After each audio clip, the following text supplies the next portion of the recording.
I think we are at economic warfare. Everybody needs an enemy. So we've decided that China, Russia, and whoever we want to be our enemy is our enemy. So we are economic warfare for the share of the pie. But the world is not, it's not actually a fixed pie. There's an abundance. And that abundance is the other economic warfare, which is technology.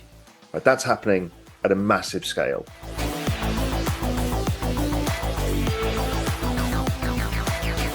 I know what drives liquidity. It's driven by the business cycle.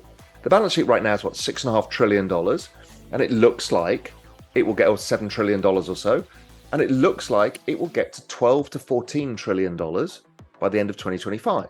That puts asset prices massively higher than here, hugely higher. Real Vision founder and CEO Raoul believes he has found the crystal ball for growing your wealth significantly, despite the constant debasement of fiat currencies.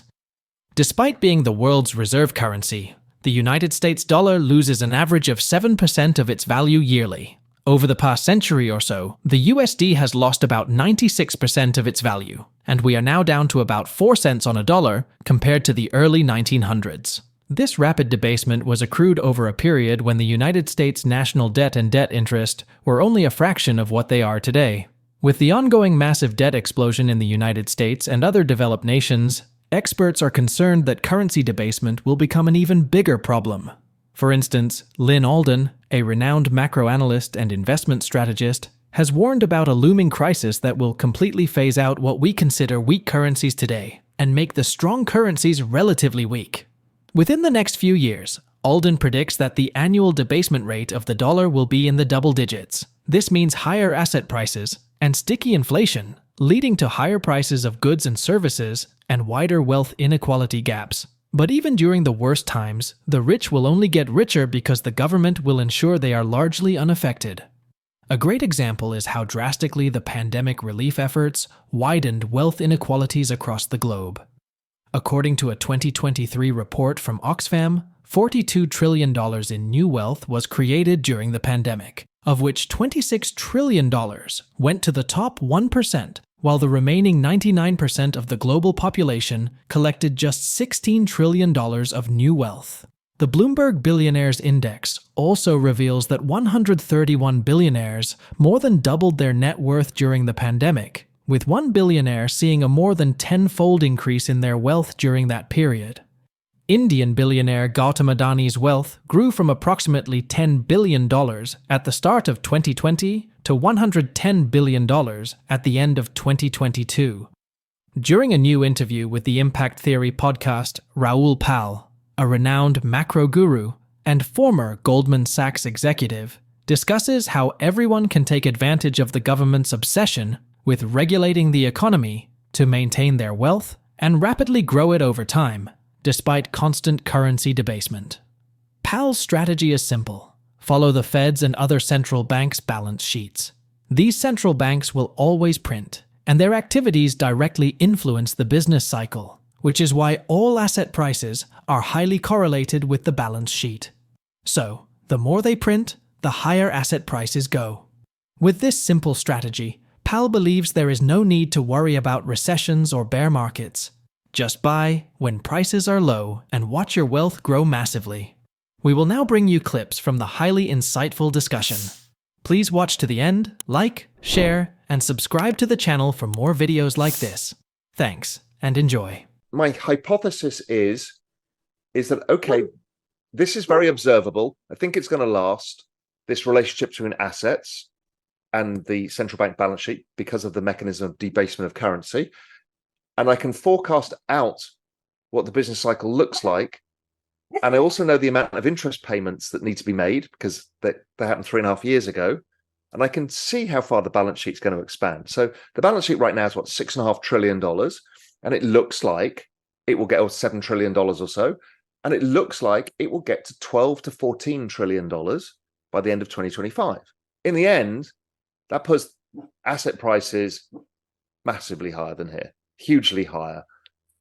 So we're looking at more than a doubling of the NASDAQ from here. We're looking at another gigantic crypto run. That's into 2025. So we're seeing huge moves that just come from the debasement. And I've gone through in the Everything Code article that I wrote for Global Macro Investor, which is my kind of premium research service in that have gone through various ways of proving this all out. So that's what I think I can do. But your observation, I think, is really important. Okay, when people, I mean, I've sent this to quite a few people, and obviously the subscribers of Global Macro Investor are kind of the world's most famous hedge fund managers, asset managers, and I think it really shocked people and resonated with people. They're like, oh my God, everything makes sense now. And so once you see it, it all makes sense. Now, as it becomes more public as a thesis, and Mike Howell at Cross Border Capital has been talking some elements of this, liquidity, you can see liquidity becoming part of the conversation on financial Twitter and stuff now. What I think we'll probably do is create boom bust cycles. Again, you can't have the bust cycle going below the level of central bank liquidity because optically they make it rise. This is what people don't yet understand. But of course, the stock market should go down 90%. Can't happen. Literally can't happen because of the debasement. It's a money illusion. But what I think we'll do is see, hey, off we go to the races. That's what happened in 2018. 19, early 20, we actually diverged from the central bank balance sheet massively because people starting to figure out this game, which is the moment the Fed stop the tightening cycle, markets take off because they know that the probability of more cowbell, more central bank printing of money, more interest rate cuts is coming. And so therefore we get boom bust cycles. So the boom times are too big and then you get a bust. And people know that from crypto as well. The long-term trend remains intact, but we keep getting these huge booms, collapse, boom, collapse, but the trend is still up. I think that's what we'll see. We'll be more like the crypto cycle, which is pretty much what we've just seen as well. We had a big collapse last year, and now we're straight back into the boom as we're starting to forecast this. The first part of Powell's thesis is that the Fed and other central banks will always print, and asset prices are highly correlated to their activities. The second part of his thesis is that some assets underperform the Fed's balance sheet. Some perform at the same rate, while others, like the Nasdaq and crypto assets, vastly outperform it. This is Powell's crystal ball. Crypto and tech stocks will not only help you maintain your wealth by keeping up with the Fed's balance sheet, but also help you rapidly grow your wealth and assets. Top crypto assets like Bitcoin will protect you against monetary debasement and possibly even form the basis of the next monetary system. Let's get back to Powell's interview. With Bitcoin, I treat it as an asset that is going to protect my long-term wealth.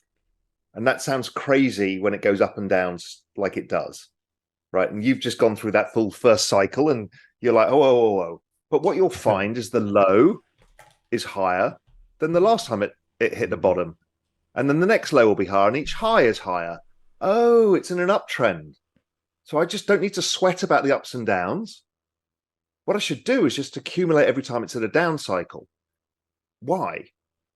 Well, because the down cycle is signifying that economic contraction is happening and that the world is slowing down and money's being taken out of the system, quantitative tightening, which is the opposite process, and assets fall and interest rates are going up. So your disposable income's going down because your wages aren't going up enough and the interest rates have gone up more. So it's at that point, you know, the outcome is if economic activity is going to slow down, the next year, in a year's time, they're going to be printing money or cutting rates because it's very cyclical for the phenomena of this rolling of this debt. So therefore, you should be buying more at these points because then you've got the next upside cycle to come, which is what I've always said is it's the cyclical trend within a secular trend. So secular trend is something long-term trend driven by a large explainable factor. Bitcoin is an answer to the financial system, and over time, the number of users and people who become aware of its superpower, the more people move across. That is a secular trend of adoption. That's really important. The cyclical trend, the cyclicality, is the ebb and flow within it. So that's the boom bust of the economy.